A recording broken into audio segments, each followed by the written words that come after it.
find paying clients? Let's talk about it. So as a Christian business coach and first a Christian entrepreneur before that, I know exactly what it is like to have a heart to help people and know that what you're doing is valuable. Know you should be charging, maybe knowing you should be charging a certain rate, but you still cringe or hide when it comes to actually prioritizing things like marketing and sales because you have all these stories and beliefs and fears, right? And so we're not going to get into that today fully, but we are going to dabble about it.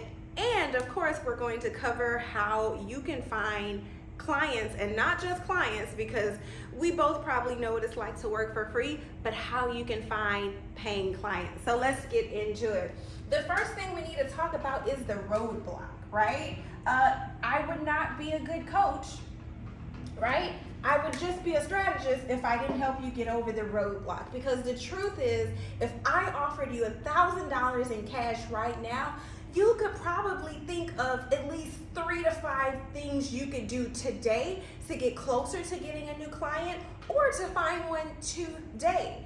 And even if you're like, no, Angel, I'm still a little blocked, right? I still can't think of anything.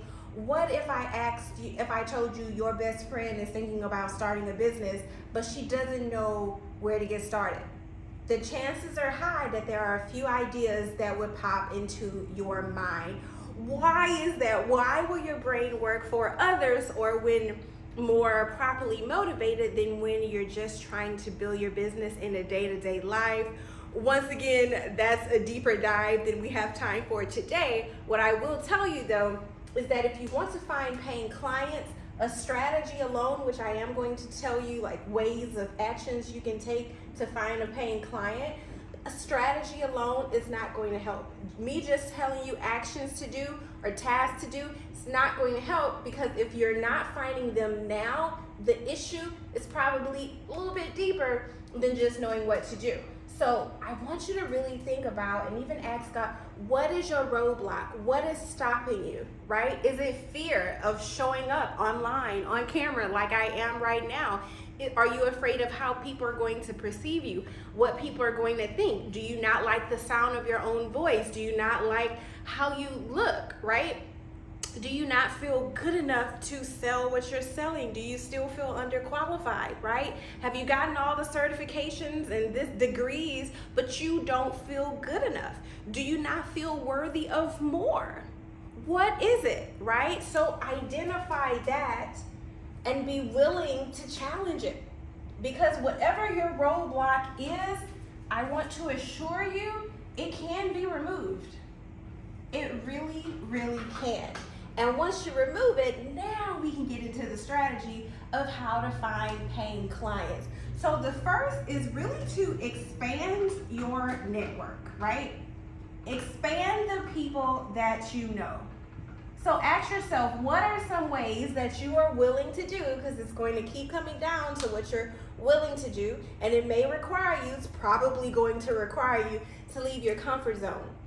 So how are you meeting new people on a regular basis? It can be business organizations, volunteer organizations, social clubs. It can be joining a new gym, going to a coffee shop and talking to at least 3 people. The list of opportunities are endless, right? It could be hosting a webinar. It could be going to a library or organization in your community and offering to host a free workshop. It could be contacting companies and offering to host a complimentary workshop in your area of expertise. There are thousands of ways to create opportunities to expand your network. And the reality is, if you want to find paying clients, you need to be dedicating at least minimum 1 to 3 hours of your week expanding your network every week. You need a pool of people to pull from, right? So when you're looking for clients in the very beginning, before you get into the ads and the funnels and all of that, you just need to put in the groundwork. And everyone has done it. This is very foundational, right? So expand your network. And I do want to say, this does not mean you have to meet people and, shove your business card in their hand. It's just about, which is what we're going to go to next, building relationships. right? And so for those of you who are thinking, okay, she's supposed to be talking about finding clients, how do we get to building relationships? Well, first, before a person become a client, they need to know that you exist. They need to know what you do and who you are. And so that's why you're going to expand your network, right? Every week, you're going to spend minimum 1 to 3 hours a week increasing the people who know you and know what you do. And this can be online or in person. If you're looking for a new client ASAP, I recommend a hybrid of both, right? Expanding your network online and expanding your network in person as well.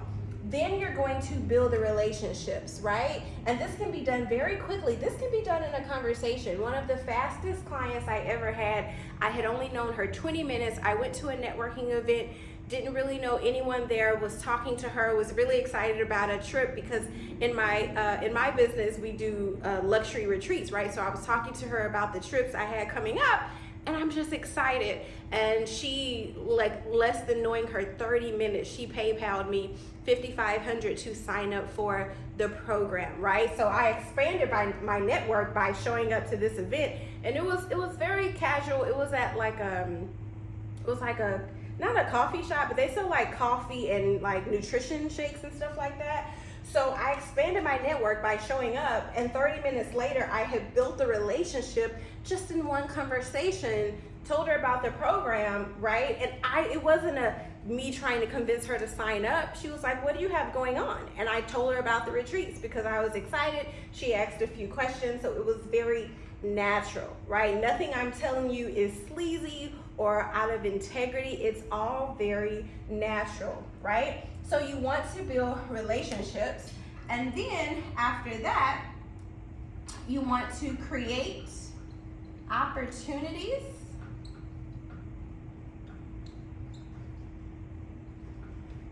for conversion. So this is how you find a paying client, right? Because if you meet someone, right, and that is, again, I want to make sure I get really, really clear on this, because I know some people will get stuck up on, well, how do I expand my network? There are network events, right? Don't want you to get stuck on that. You can volunteer, right? You can find a niche organization. So recently I joined a Christian business women's organization that's local because that's a niche. I'm a Christian, right? You can use Eventbrite to find different events in your area. You can host a free workshop. Once again, this is at a library or a company. People love to give their people stuff when it's free. It can even be a church, whatever your audience is. It can be a gym, right? If you're a health club, right? It could be a doctor's office, right? If you help people with their health, there are so many opportunities. So these are 5 ways you can research to find more, right? So first, you're going to expand your network by spending 1 to 3 hours a week, okay? It's building the people that you know in life, right? No pressure. Then of those people that you're meeting, some of those are just going to be people that you now know, but some of them are going to be potential clients. And it's for you to find out who by just having a conversation and getting to know more. So, and that's how you're going to build the relationships. And some easy ways to do this is just to invite someone to coffee. Let me be clear. Don't invite them feeling pressure of like, oh, I'm trying to sell to you, because people can feel that. Just invite them to coffee to get to know them better. Invite them to lunch, right? Invite them to a Zoom virtual chat, right? And genuinely be interested. So this is a very low pressure strategy, okay? You're just going to build a relationship. For those who you believe can benefit from your services, you're going to create an opportunity for conversion. So what that looks like is if you're out to lunch with someone who you believe you can help, you can let them know about a program you have and say, hey, I'd love to maybe schedule a time to talk online and tell you about what I do, because I think I could really help you. I know you mentioned you had this goal, right? So if you're a personal trainer and they've mentioned their diet a few times, you can just let them know, hey, we don't have to talk about this right now because that's not what this is about, but I'd love to give you a free session because I actually help people with their nutrition, right? Very natural, very organic, very non-sleazy. You're just going to care about the person, right? And you're going to create opportunities for conversion. When you invite them to a free session, if you're an accountant, maybe you can just say, hey, I know you mentioned you have some money goals that you've been struggling with. Another time, maybe I could give you a free audit, right? If they say yes, well, whether they say yes or no, by offering them that free audit, you just created an opportunity for conversion, because if they say yes, which most likely they will, right? It's free, they're just getting to know you, then during that actually free session, you'll get to build the know, like, and trust factor and create the demand, right, of them now having the opportunity to work for you.